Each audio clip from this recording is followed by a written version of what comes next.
Guys, welcome back to the channel. ಮೊದಲನೇದಾಗಿ elimination chamber 2026 ಬಗ್ಗೆ ಮಾತಾಡೋದಾದ್ರೆ ಡಬ್ಲ್ಯೂ ಅವರು ಅಫಿಷಿಯಲ್ ಆಗಿ ಎಲಿಮಿನೇಷನ್ ಚೇಂಬರ್ 2026 ನ ಅನೌನ್ಸ್ ಮಾಡಿದ್ದಾರೆ. ಹೊಸ ಪೋಸ್ಟರ್ ಕೂಡ ರಿಲೀಸ್ ಮಾಡಿದ್ದಾರೆ. ಹೊಸ ಪೋಸ್ಟರ್ ಅಲ್ಲ, ಮೊದಲ ಪೋಸ್ಟರ್. ಅಂಡ್ ಈ ಬಾರಿಯ ಎಲಿಮಿನೇಷನ್ ಚೇಂಬರ್ ಚಿಕಾಗೋದಲ್ಲಿ ನಮಗೆ ನೋಡೋದಕ್ಕೆ ಸಿಗ್ತಾ ಇದೆ. ಅಪ್ಡೇಟ್ಗಳು ಕೂಡ ಬಂದಿತ್ತು. ಎಲಿಮಿನೇಷನ್ ಚೇಂಬರ್ ಚಿಕಾಗೋದಲ್ಲಿ ನೋಡೋದಕ್ಕೆ ಸಿಗುತ್ತೆ ಅಂತ ವಿಡಿಯೋ ಮಾಡಿ ತಿಳಿಸಿದ್ದೆ. ಅಂಡ್ ಡಬ್ಲ್ಯೂ ಅವರು ಕೂಡ ಅದನ್ನೇ ಅಫಿಷಿಯಲ್ ಆಗಿ ಕನ್ಫರ್ಮ್ ಕೂಡ ಮಾಡಿದ್ದಾರೆ. 3 decades in the making, WWE returns to the United Center, mark the history, return to Chicago for WWE Chamber in 2026 ಅಂತ ನಮ್ಮ ಟ್ರಿಪಲ್ ಎಚ್ ಅವರು ಟ್ವೀಟ್ ನ ಕೂಡ ಮಾಡಿದ್ದಾರೆ. ಅಂಡ್ ಪೋಸ್ಟರ್ ನ ನೀವು ಇಲ್ಲಿ ಗಮನಿಸ್ತಾ ಇರಬಹುದು. ರೆಂಡರ್ ನ ಯೂಸ್ ಮಾಡಿಕೊಂಡು ಡಬ್ಲ್ಯೂ ಅವರು ಪೋಸ್ಟರ್ ಮಾಡಿದ್ದಾರೆ ಅಂತಾನೆ ಹೇಳ್ಬಹುದು. ಸುಮ್ಮನೆ ಹಂಗೆ ಅನೌನ್ಸ್ ಮಾಡೋದಕ್ಕೋಸ್ಕರ ಪೋಸ್ಟರ್ ನ ಡಿಸೈನ್ ಮಾಡಿದ್ದಾರೆ. ಅಂಡ್ ಈ ಒಂದು ಪೋಸ್ಟರ್ ಅಲ್ಲಿ ಸೆಂಟರ್ ಅಲ್ಲಿ ಆಫ್ ಕೋರ್ಸ್ ನಮ್ಮ ಸಿಎಂ ಪಂಕ್ ಅವರು ಇರಬೇಕಾಗಿತ್ತು, ಅವರೇ ಇದ್ದಾರೆ. ಕೋಡಿ ರೋಡ್ಸ್ ಅವರು ಸೆಂಟರ್ ಅಲ್ಲಿ ಇಲ್ಲ, ಯಾಕಂದ್ರೆ ಎಲಿಮಿನೇಷನ್ ಚೇಂಬರ್ ಆಗ್ತಾ ಇರೋದು ಚಿಕಾಗೋದಲ್ಲಿ. ಚಿಕಾಗೋ ನಮ್ಮ ಸಿಎಂ ಪಂಕ್ ಅವರ ಹೋಮ್ ಗ್ರೌಂಡ್. ಅಂಡ್ ಪೋಸ್ಟರ್ ಅಲ್ಲಿ ನಮಗೆ ಇಯೋ ಸ್ಕೈ, ಜೇ ಉಸೋ, ಬೆಕ್ಕಿ ಲಿಂಚ್, ಸ್ಟೆಫನಿ ವೆಕ್ಯಾರ್, ಕೋಡಿ ರೋಡ್, ಸಿಎಂ ಪಂಕ್, ಜೇಡ್ ಕಾರ್ಗಿಲ್, ರಿಯಾ ರಿಪ್ಲಿ, ಬ್ರಾನ್ ಬ್ರೇಕರ್ ಹಾಗೆ ಸ್ಟಿಫನಿ ಸ್ಟಾಟನ್ ಅವರು ನೋಡೋದಕ್ಕೆ ಸಿಗ್ತಾ ಇದ್ದಾರೆ. ಏನೇ ಆಗ್ಲಿ ನೋಡೋಣ ಗೈಸ್, ಡಬ್ಲ್ಯೂ ಅವರು ಈ ಬಾರಿಯ ಎಲಿಮಿನೇಷನ್ ಚೇಂಬರ್ ನ ಯಾವ ರೀತಿ ಬುಕ್ ಮಾಡ್ತಾರೆ ಅಂತ. ಯಾಕಂದ್ರೆ ಕಳೆದ ಎಲಿಮಿನೇಷನ್ ಚೇಂಬರ್ ಮಾತ್ರ ಲಿಟರಲಿ ಮೋಸ್ಟ್ ಮೆಮೊರಿಯಬಲ್ ಚೇಂಬರ್ ಆಗಿತ್ತು. ನೆಕ್ಸ್ಟ್ ಅಪ್ಡೇಟ್ ಕಡೆ ಬರೋದಾದ್ರೆ ಇದಿರ್ತಕ್ಕಂಥದ್ದು ನಮ್ಮ ಸೆತ್ ರೋಲಿನ್ಸ್ ಅವರ ಬಗ್ಗೆ. ರೀಸೆಂಟ್ ಆಗಿ ಒಂದು ಪಾಡ್ಕಾಸ್ಟ್ ಅಲ್ಲಿ ನಮ್ಮ ಸೆತ್ ರೋಲಿನ್ಸ್ ಅವರು ನೋಡೋದಕ್ಕೆ ಸಿಗ್ತಾರೆ. ಅಂಡ್ ಅಲ್ಲಿ ಅವರು ಜಾನ್ ಸಿನಾ ಅವರ ಬಗ್ಗೆ ಸ್ಟೇಟ್ಮೆಂಟ್ ನ ಕೊಡ್ತಾರೆ. ಅವ್ರು ಹೇಳ್ತಾರೆ, ಜಾನ್ ಸಿನಾ ಅವರು ರೀಸೆಂಟ್ ಆಗಿ ಇಂಟರ್ಕಾಂಟಿನೆಂಟಲ್ ಚಾಂಪಿಯನ್ಶಿಪ್ ನ ಗೆಲ್ತಾರೆ. ಡರ್ಟಿ ಡೊಮಿನಿಕ್ ಮಿಸ್ಟೀರಿಯೋ ಅವ್ರನ್ನ ಬೀಟ್ ಮಾಡಿ ನಿಜವಾಗ್ಲೂ ಅವನು greatest ever to do it ಅಂತಾನೆ ಹೇಳ್ಬಹುದು.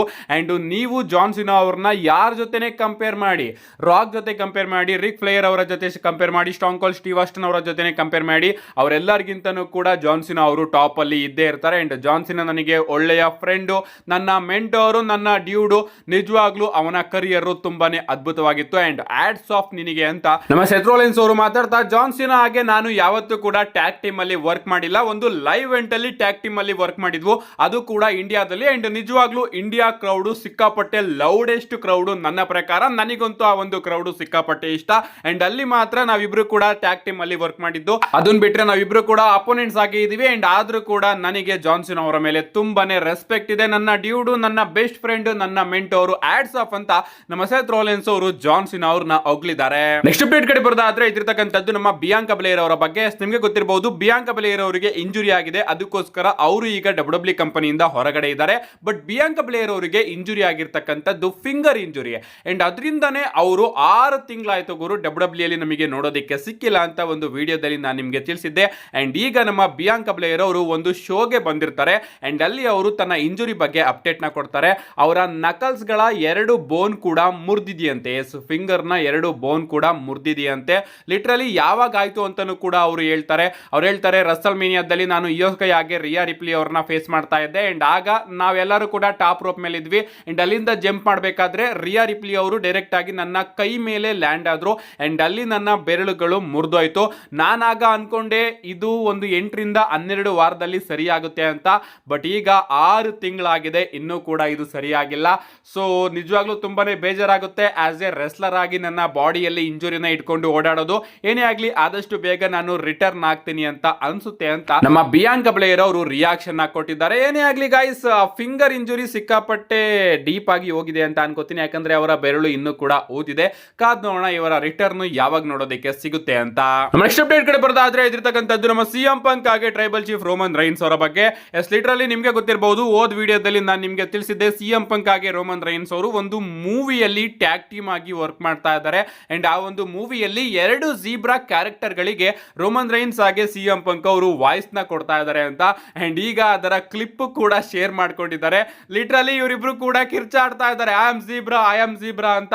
ಅಷ್ಟೇ ಅಲ್ಲ, ನಮ್ಮ ಸಿಎಂ ಪಂಕ್ ಅವರು ತನ್ನ ಇನ್ಸ್ಟಾಗ್ರಾಮ್ ಸ್ಟೋರಿಯಲ್ಲಿ ಈ ಒಂದು ಐಕಾನಿಕ್ ಫೋಟೋನು ಕೂಡ ಪೋಸ್ಟ್ ಮಾಡಿದ್ದಾರೆ. ಇದು ವಾರ್ ಗೇಮ್ ನ ಫೋಟೋ ಅಂತಾನೆ ಹೇಳ್ಬಹುದು. ಅಂಡ್ ಕೆಳಗಡೆ ಜೀಬ್ರಾಸ್ ಗಳಿದಾವೆ. ಅಂಡ್ ಮೇಲ್ಗಡೆ ನಮ್ಮ ಸಿಎಂ ಪಂಕ್ ಹಾಗೆ ರೋಮನ್ ರೈನ್ಸ್ ಅವರು ಇದ್ದಾರೆ.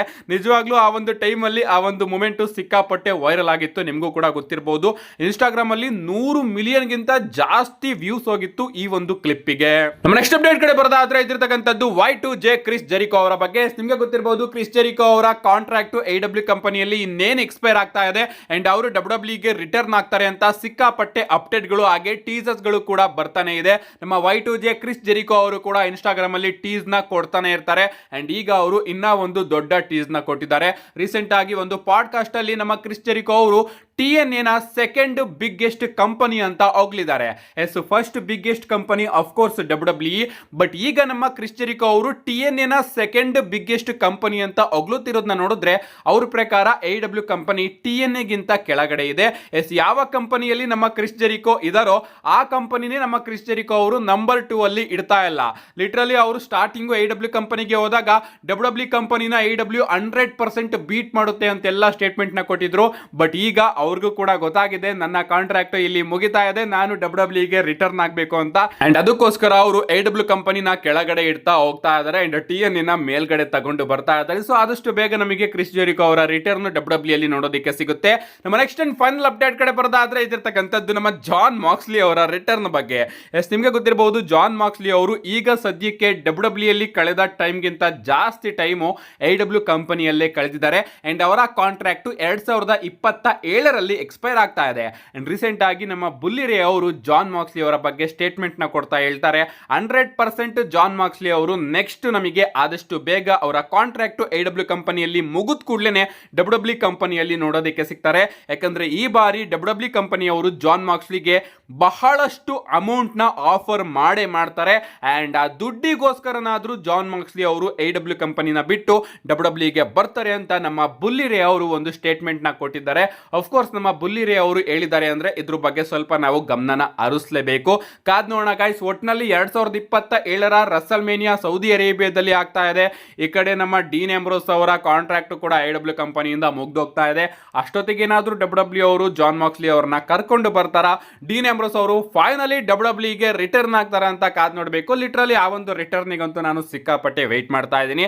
ನಿಮ್ಗೆ ಅನ್ಸುತ್ತೆ ಇದ್ರ ಬಗ್ಗೆ ನಿಮ್ಮ ಅನಿಸಿಕೆನ ಕಮೆಂಟ್ ಮಾಡಿ ಅಂತ ಹೇಳ್ತಾ see you guys in my next video.